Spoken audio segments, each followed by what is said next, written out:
Good morning and welcome to the Bellingham City Council Committee meetings. Today is Monday, September 27th, 2021. Starting us off today, we have our first committee meeting is Public Works and Natural Resources, which is chaired by Councilmember Lilliquist. I don't see Councilmember Lilliquist yet, but we have the other committee members present, Councilmember Anderson and Councilmember Knutson. Would either of you like to chair, or I can also sit in to give us three? Okay, I'll go ahead and chair and you can sit in. Perfect. Thank you very much. Yeah.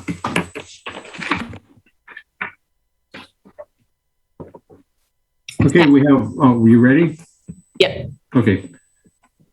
This is the Lake Whatcom Total Maximum Daily Load TMDL update. With me on the committee today is Council Members Anderson and Stone, and I'll turn it over to Eric. Thank you, Mr. Knutson. So today we have a presentation by Jason Porter and Renee LaCroix. This is the second of two presentations related to Lake Whatcom, really to provide some background information as related to the TMDL, which stands for Total Maximum Daily Load. And our purpose today is to is to just share some basic information about how we're continuing to follow the TMDL and continuing to collect data that will inform the conversation about how we approach managing the lake. We're not recommending that we make any changes to our current approach. We certainly know that as we continue to collect data and do research and follow the studies that are required of us, that there are certain segments who would say, well, we need to either do more or do less. And that's not our purpose today. Our purpose today is just to share information about how that TMDL data is collected and how it was established and how we continue to evaluate what that TMDL is. So our purpose today really is to share information, and the best person to share the information is the experts. And of course, I'll give that over to Jason and Renee. Hey, thanks, Eric. I'm going to do a little screen sharing here to bring up the presentation. So bear with me, make sure this.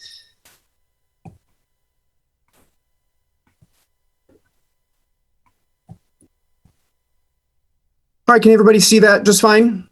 Thumbs up? All right, perfect. Well, Eric introduced me, but there's always a public watching these as well. So my name is Jason Porter, and I'm the Surface and Stormwater Manager for the City of Bellingham. Okay, so the purpose of my presentation here today is, like what Eric was saying, is to provide council a follow-up presentation to the one that I provided back on August 30th about the Lake Whatcom TMDL process itself. So for today's presentation, I'm really going to focus on the monitoring and modeling that was done by Ecology, what we're doing to improve the work that Ecology did, and how we're moving forward with the data and modeling results that we have. So I'll go over some details and results from a tributary streams monitoring program that we do, as well as I'll talk about the hydrologic modeling that's been done, as well as what we will be doing as part of our TMDL response. All right, so if you remember from my last presentation on the 30th, part of the TMDL is to identify and perform studies to reduce uncertainty in the TMDL and its published pollution limits. And the primary need to reduce that uncertainty is to collect more data to better calibrate our models. So the information that I'm going to be providing today are from those studies that were identified and performed to, again, help reduce uncertainty in the TMDL and its pollution limits. All right, so a little bit of quick background here. So you've probably heard in the past, I'm assuming you have, but maybe not, that Ecology developed the Lake Whatcom TMDL based on a very limited water quality data set. So Ecology sampled 2 storm events on several of our tributary streams. They used a single year's worth of water quality monitoring data from 2002 to 2003. And then they used 5 years of simulated water quality data to establish the TMDL and the pollution limits that are contained within that. Now, Ecology recognized the problems with some of their methodologies, and they've been very supportive, as well as been very good at communicating with us, both the city and county, about the data needs that we need to, again, reduce uncertainty on the TMDL. Okay, so the City of Bellingham, Whatcom County, and the Lake Whatcom Water and Sewer District started the Lake Whatcom Tributary Stream Monitoring Program to help address those data gaps and to improve our understanding of phosphorus or phosphorus concentrations and loads in the major tributary streams to Lake Whatcom. So phase 1 of this tributary stream monitoring program involved storm event modeling, or storm event sampling, base flow sampling, and continuous turbidity monitoring in 9 major tributary streams into Lake Whatcom, and that was done from 2007 to 2008. So the city, the county, and the district, through the Interjurisdictional Coordinating Team, or ICT as many of us know it, reviewed the Phase 1 tributary monitoring results and decided to implement a second phase of monitoring. Right, so this Phase 2 of monitoring expanded the storm event sampling program to now include more than 20 previously unmonitored tributary streams to Lake Whatcom. The Phase 2 sampling was conducted from 2010 to 2016. Well, based on the Phase 2 results, the city, the county, and the district, again through ICT, then decided to continue monitoring and enter into a Phase 3 of the tributary stream monitoring program. And that Phase 3 was implemented from 2018 to 2020. Well, because 2020 hasn't been the most friendly of years because of the coronavirus pandemic, and sampling was a little difficult and challenging when we all first shut down as our early response to COVID, that Phase 3 contract or monitoring was then extended into April of 2021 to make sure that we had the full breadth of data set that we needed and we wanted. So the Phase 3 tributary monitoring included storm event sampling at 29 tributary streams, base flow sampling at 10 to 20 tributaries, really dependent upon the year and the sampling strategy, as well as targeted monitoring that was done specific to support lake loading and lake response model calibration, right? So that targeted monitoring was storm event sampling that was done at locations where we had flow gauges to be able to correlate stream flows with phosphorus concentrations. All right, so some of the key findings from our tributary stream monitoring program. One of the things that you're going to notice here is that a lot of these key findings really just confirm some of the assumptions that we had on lake loading of phosphorus. But just like the TMDL is data-driven, our response needs to be as well as any assumptions that we have need to be supported by data. And so this is what we've got. And you'll see a lot of these do kind of fall into that of kind of making sense. Well, some of the key findings from our Phase 1 monitoring program that, again, we did from 2007 to 2008. Well, some of those key findings are that it was found that turbidity was higher in storm flows when compared to base flows, that phosphorus runoff is higher in developed areas, that particulate phosphorus is likely the dominant form of phosphorus, and that base flow samples have lower phosphorus concentrations than storm flows. All right, moving on to our Phase 2 monitoring. And again, that was done from 2010 to 2016. Some of those key findings are, again, that most of the phosphorus is in particulate form. Phosphorus runoff is higher in developed areas. Changes in land use will result in changes to phosphorus. Ecology's phosphorus limits that are in the TMDL appear to be reasonable. That past forest practices likely resulted in temporary increases in phosphorus to the lake. And then finally, that some of our creeks are meeting the bacteria TMDL that applies to them while others aren't. All right, so some of the key findings for our Phase 3 monitoring that, again, was done from 2018 to 2021. Well, some of those key findings include that phosphorus is higher in storm flows than in base flows, that most of the phosphorus is in particulate form, that phosphorus runoff is higher in developed areas, and then again, some of our creeks are meeting the bacteria TMDL that applies to them while others aren't. So no major breakthrough findings, just really confirming assumptions that we had, but again, data-driven. All right, now moving on from some of the monitoring that we're doing, we'll go into the modeling. So like I was discussing in my previously here, the Department of Ecology used the HSPF lake loading model with a very limited data set to understand lake loading of phosphorus. Again, so Ecology they sampled 2 storm events at a couple of tributaries, used a single year's worth of water quality monitoring data, and then 5 years of simulated water quality data. And that's what they had to establish the TMDL and its limits. So Ecology used the output files from HSPF into the CE-Qual W2 lake response model, and they did this to understand the lake's response to, again, various phosphorus loading scenarios. So they ran various iterations of the model, and what they found was that Lake Whatcom would meet state water quality standards for dissolved oxygen if there is 86% less development than there was in 2003. And this is actually the published TMDL limits that we have.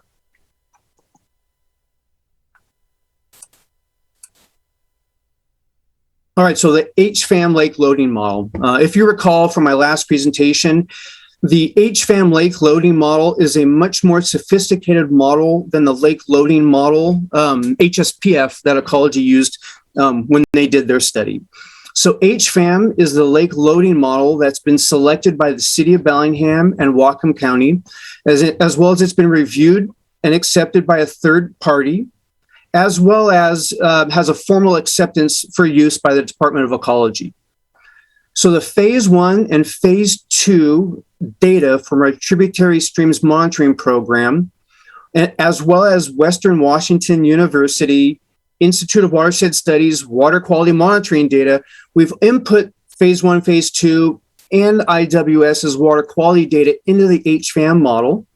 And that model was run, and a final report was produced back in 2016, resulting in the 2016 HFAM final report.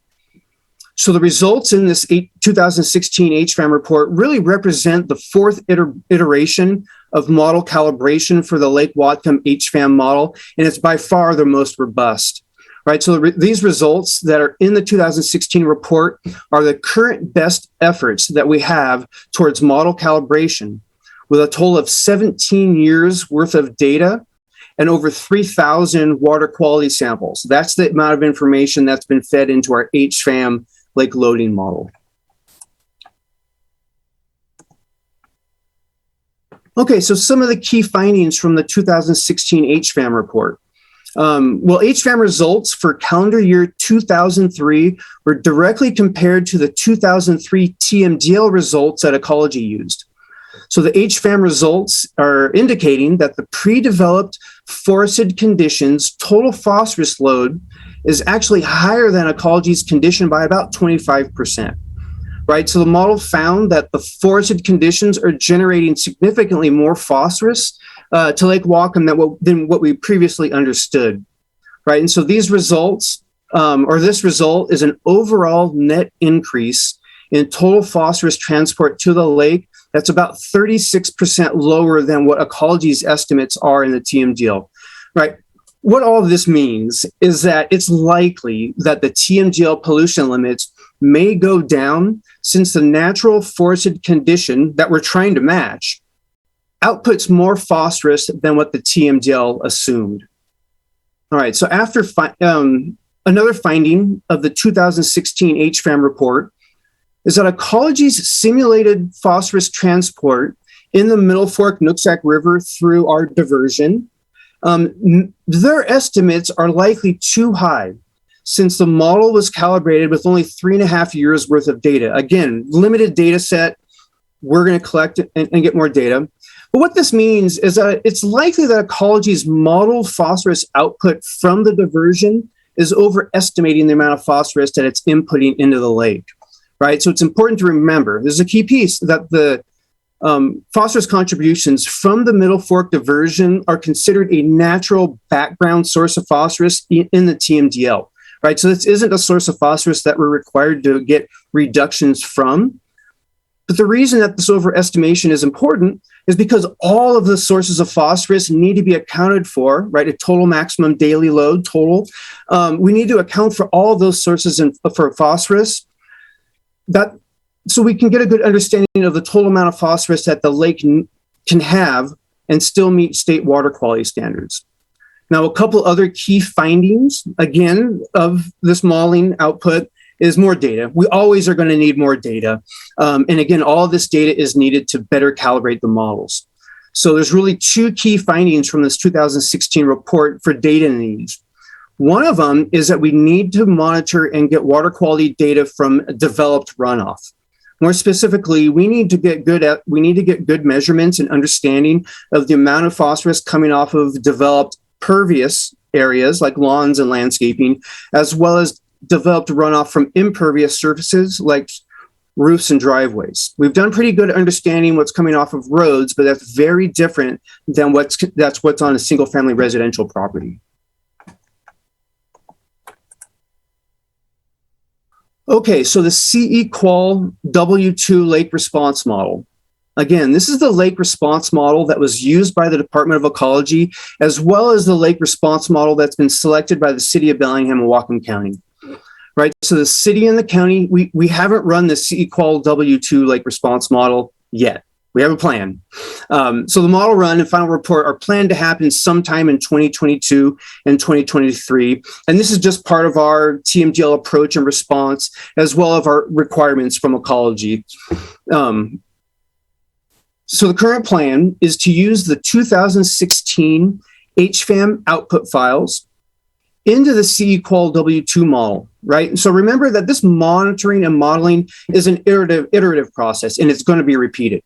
So the phase 3 tributary stream monitoring data wasn't included in the 2016 HFAM report, but it will be input into HFAM and the C=equal W2 lake response model under our next round of modeling, right? So we're going to be repeating this over time. Well, just like ecology's C=equal W2 model run, the city and the county will run C=equal with various phosphorus loading scenarios until it's found, again, what level of phosphorus reductions are needed to meet state water quality standards for dissolved oxygen. All right, so following the city and the county's C=equal W2 model run and final report, if it's found in that report and model run, if there's a greater than 10% difference from that model run from the published TMGL, then the city and county will have a decision to make, because what it does, it allows them to reapply to the EPA and ecology to have an amended TMDL published with revised target limits, right? So if we find that ecology is off by 10% more or less, we can request that our TMDL is republished with modified limits.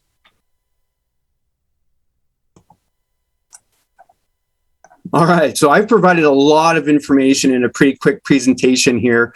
So I thought it might be helpful to provide just a brief summary and then use any extra time we have to answer questions.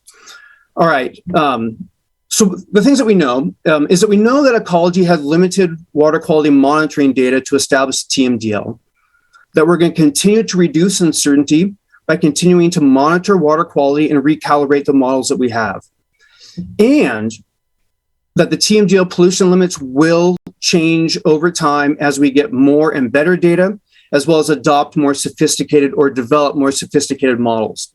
All right, so what we know is that ecology had very limited water quality monitoring data, and that we will continue to reduce uncertainty by collecting more data and recalibrate the models.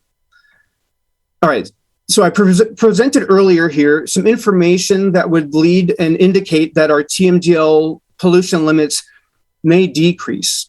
And even though this preliminary monitoring and modeling is indicating that these TMDL pollution limits may go down after we've run our lake response model, it's really important to remember that this is an iterative process, that we're going to continue this process and repeat it over time. And remember back, one of those big data gaps that we currently have, and that's been identified by ecology, is that ecology used a surrogate. They used a study from somewhere else to determine how much phosphorus is coming off of a developed condition. And just like the errors that we seem to have in estimating the phosphorus that's coming from a forested area, it's likely that we're incorrectly estimating the amount of phosphorus coming from developed areas. And it is possible that developed areas are producing more phosphorus than what ecology included in the TMDL, right? And so if this is true, then our pollution limits could go up. We could have higher pollution reductions that we need, right? So that's theoretical. And what the point is that there's a lot of variables that are going to affect our TMDL. And until we've exhausted all the monitoring and model calibration, we really don't know how these pollution limits will change over time. But what we do know is that our TMDL response is going to follow the process, and make adjustments only when the monitoring and modeling processes are complete and a revised TMDL is published by Ecology, right? There's still a lot of uncertainty in this TMDL. It may seem that we're a long ways into this, but we still have a long ways to go. And that level of uncertainty means we've got many more years of study that's needed to really have the highest degree of certainty on what we need to do for Lake Whatcom to keep it healthy and to meet state standards for water quality. And with that, I'm going to end my presentation and open things up for any questions that council or anyone else might have. Thank you. Go ahead, Michael. Thank you, Jason. Can you go ahead and stop sharing your screen so we can see everyone and committee members? First of all, I apologize. I was struggling hard to log in. I arrived a little bit late. Are there any questions for Mr. Porter? Lisa, go ahead. Thank you very much. With some of the adjustments that might be coming, depending on the forested runoff, I was wondering, is there a timeline for that information to become available to make that adjustment if it's appropriate? So the Phase 3 tributary monitoring results are out and published, available to review, as well as the 2016 HFAM model results. And so, I was trying to keep my presentation brief here, so I didn't go into a whole lot of detail of those, but they're all available. They're available on the city's website, as well as through Ecology's website as well. Can I ask a follow-up? Sure. I'm just wondering, because we're appropriately spending a lot of effort on Lake Whatcom water quality. And if there is evidence showing that an adjustment based on the Department of Ecology's analysis, I'm just kind of wondering when that part of our work will be done, and then perhaps asking for that, 10% or more adjustment, when that type of timeline might be coming forward. Yeah, so that's required by no later than 2024. So we have, it has to do with our NPDES Phase 2 permit. Within there's an implementation plan which outlines what we're required to do in the next 5-year horizon. And that's exactly in there. It's by 2024, we need to have our processes done. And then the application to have a reduced or modified TMDL is really up to us. Even if we're 12% off, we would make the choice in conjunction with our partners to have an amended TMDL. Gene, go ahead. Yeah, Jason, it's a 50-year TMDL, correct? That's what we started with? That's been our estimate and commitment. Do you have any idea where we're at on up or down? I mean, Michael was always asking, could we get it done before 50 years, or are we, where are we at really? I know it's hard to say.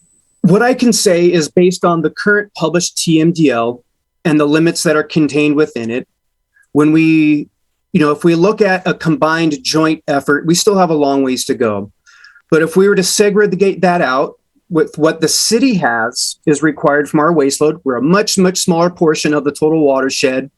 Our estimates currently are that within the possible next to 5-10 years, we may meet, and it could be closer to the 5-year horizon, we could meet our TMDL pollution limits within the city's boundary. But whenever I say that, I always have to caveat this, that the goal is to not just meet the city's requirement, it's to recover Lake Whatcom. And so what we'll need to do is to find ways to continue to get phosphorus reductions, as well as creative ways to work with our partners to help them make their much larger phosphorus reductions. So we're getting there, but there's still a lot of work to do and a lot of uncertainty. Jason, I want to ask again about the forest loading. You said that the original TMDL may have underestimated the amount of phosphorus coming from forests. You said it was significantly. Mm-hmm. Significantly could be statistically significant, but a small percentage, or it could be substantial. Are we talking 5% underestimate, 10, 50, 200% underestimation? And also, when you say forested, do you mean natural old growth undisturbed forest, or do you mean like second generation forest, or do you mean commercial forestry which has some degree of logging on it?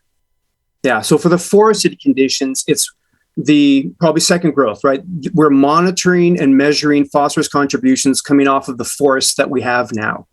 And they've been cut before. So it is going to be second or even third growth forest, as well as it would include some forest practice areas. We could, again, within the tributary streams monitoring program, we have sampling locations, and we can compare that to the forested areas and look to see how many of those areas are coming from, timber harvest areas. And Michael, could you repeat the first part of your question? Yeah, the significantly part. Are we talking a small percentage or a large percentage? Are we like totally off, or we're just talking, again, a 10, 15, 20% adjustment? All right. So when I say significant, it's always statistically significant. And this is a direct quote out of the monitoring report. We're about 25% off is what the final report identified. And so forests are producing about 25% more phosphorus than was originally assumed. And so as far as the TMDL is concerned, forests are allowed, right? Yeah. To emit phosphorus. That's natural. That's okay. It's only if we go above and beyond that it's a problem. I want to ask about the Nooksack River, though, because you said that the phosphorus contribution there may have been overestimated, but it's considered natural. Again, because it's natural, it's okay. That's not part of the problem. It's anything over and above that we contribute, it's a problem. Why is the Nooksack a natural contribution, considering the only reason the Nooksack River flows into Lake Whatcom is because we've got a big artificial man-made diversion pipe to get it there? So it doesn't flow into the lake normally. There is a natural basin, and that's water from outside the basin. So why is it okay? Why is it natural? Yeah, so I'll probably see if my colleagues make sure that I'm correctly answering this, but one of it is the seniority of our water right and our historical use of that diversion. And that it's been basically, we've had it and we've used it for so long that ecology recognizes our senior water right and considers it a natural background. Renee, can you add? Is that? No, that's a similar answer than I was going to give. Mm-hmm. Any more questions from committee members? I have one more small thing. I had a constituent ask me about the 2003 baseline, and everything is based on that 2003 baseline, that we need to get down to some level that's pegged to whatever we use that as the kind of the development equivalent, and we try to say is it no more phosphorus than would be equivalent to if we had 6% less development than we had in 2003. It's a very funny thing to peg it to. Yeah. We've had hundreds of units since then, but that 2003 development is still where we're pegging the results. Correct. Yep. So if we need to get to the equivalent of 86% of 2003, it's more like the equivalent of 95% reduction from 2021. Is that a fair way of putting it? Yeah. You could. I don't know if those are exact numbers, but yeah, that could be. Yeah, I mean, that's a percentage. Yeah. Okay, because it just seems like we made our job a lot harder, and so 86% of 2003, I think, is not as meaningful a number as some percent reduction from today, right? Yeah. What do we need to do to compare to today? Okay, this was for information only. Is there, Ms. Stone? Go ahead. Thank you very much, Councilmember Lillquist. I don't serve on this committee, but I had a question that perhaps, Jason, bear with me, may be beyond the scope of this presentation, but you're mentioning, and it's clear from the reports that have been given, that the city of Bellingham is, on course, and we're taking those steps necessary to make the required reductions, but looking at the overall health of the lake, acknowledging that our partners have sort of a heavier lift. I'm just curious if you or any other staff members can speak to sort of where we're at with respect to partners, if there are specific obstacles or specific role for the city to play in, sort of assisting partners or moving that, just moving that threshold forward. So let me weigh into this one, Ms. Stone, if you might. We work exceptionally well as the city, the county, and the district to manage the lake as a partnership, right? And as with any partnership, there's sometimes some in front and some behind, and some are pushing and some are pulling. But in terms of a partnership, the strategy that the city and you as our elected officials serving on those policy groups are working very well together. And we want to make sure that we preserve that very healthy and productive relationship. There's always room for opinions as to some are going faster or should go faster. But what we as staff, we appreciate the opportunity to continue to work very cooperatively with those our partners, as well as the Department of Ecology, to meet those overall goals. And so we want to make sure that we're preserving that relationship and encouraging and pulling and pushing where we can, but to be in a position to partner wherever is possible. Absolutely. No, I appreciate that. And I recognize that those presentations and sort of reports out from the partners really comes to the policy group. And then we get that down the line. So I appreciate, any opportunity as well to keep the council apprised of sort of where we're at collectively, with our partners as we continue to address this work. But thank you, Jason, very much for the detailed presentation. We really appreciate it. If I could add one more thing, because I want to make sure that council is aware, and this, Michael, is what you were talking about, the rollback from 2003. I want to make sure that council is aware that, the city of Bellingham did adopt development regulations applicable to Lake Whatcom, and those development regulations require any new development from the approval of those development regulations that the phosphorus output from that development, single family residential mostly, is required to match the forested condition amount of phosphorus transport. So the city of Bellingham, approved by council, put a stopgap. They said development moving forward needs to be what we'll call phosphorus neutral, or meeting that forested condition, so that development within the city is not producing more phosphorus than what the TMDL limits allow. That's a really good point, Jason. But that does apply to new development. And I'm going to guess that even if we aim for phosphorus neutral, we don't always hit our mark perfectly. Same thing with existing development. Even when we try to put in water quality measures and filtration bases, we may not hit our mark perfectly.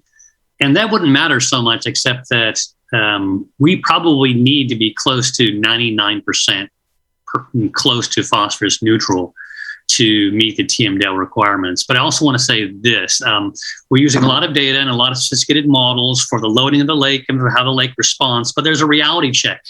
And the reality check at the end is water quality monitoring in the lake itself.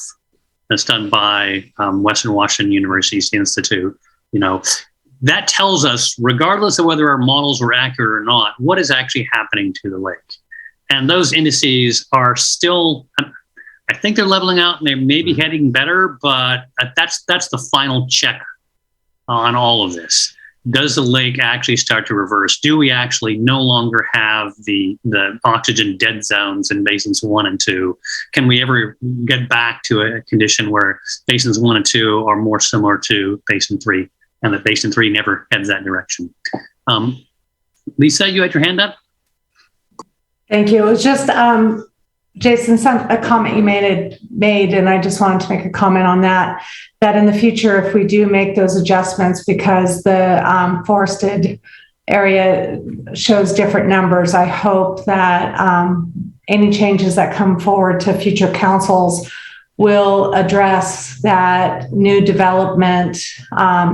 We don't necessarily give them a higher bar setting how much phosphorus on that property. We'd keep the lowest amount possible if it's successfully being built out now, or even better.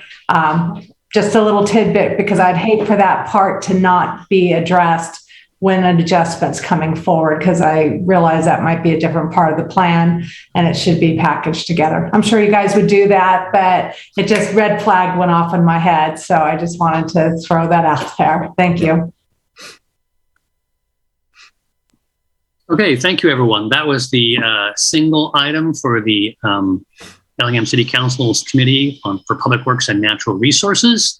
That is the end of the committee meeting. I'll turn it back to you, President Stone. Thank you, Councilmember Lillquist. So that's our only committee meeting this morning, but we will reconvene this afternoon at 1:00 p.m. with Committee of the Whole. So until then, we are adjourned. Thank you.